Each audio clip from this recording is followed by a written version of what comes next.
consacrée aux Sénégalais de l'extérieur. Cette convention cadre entre le ministère et la société Sage est un premier acte. Cet acte, il va consister tout d'abord à gérer l'environnement. Qu'au lieu de discuter avec chaque Sénégalais de l'extérieur, que nous pouvons passer par les coopératives pour nous permettre d'aller vite. C'est la raison pour laquelle nous avons pensé qu'il était important qu'un promoteur puisse servir d'interface entre nous et ces coopératives. Et ce promoteur, c'est la société Sage qui offre toutes les garanties. Garantie d'une assiette foncière de 50 hectares, d'une sécurité des transactions avec un notaire et d'un financement avec la BHS. Les Sénégalais de l'extérieur, j'ai l'habitude de le dire, c'est le tiers de nos clients. Mais c'est la moitié de nos ressources.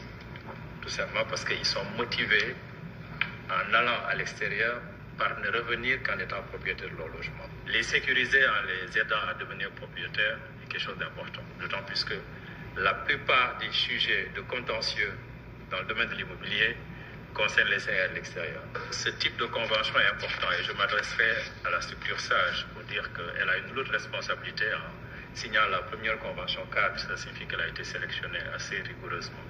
La Sage se veut une société citoyenne consciente des enjeux de l'heure en matière de logement.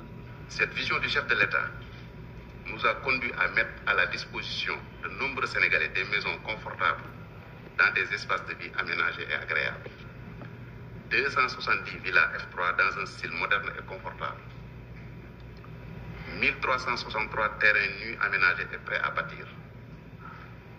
Les conditions de cession sont sécurisées et les prix compétitifs. Nous nous engageons à nous inscrire dans un partenariat dynamique et évolutif. Ainsi, toutes les dispositions sont prises pour l'accessibilité des premiers logements de la cité Diaspora à Bambilor en toute sécurité. Une procédure opératoire normalisée est mise en place à travers la Direction générale d'appui aux Sénégalais de l'extérieur qui reçoit toutes les manifestations d'intérêt des coopératives.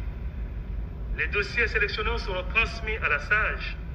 La coopérative requérante procède alors au versement des frais de réservation dans le compte de cette société.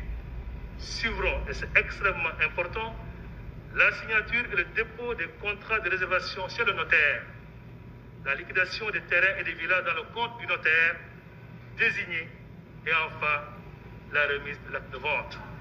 20 000 logements sont donc consacrés aux Sénégalais de l'extérieur. Après Diaspora 1, Diaspora 2 et 3 vont suivre. La balle est dans le camp des coopératives.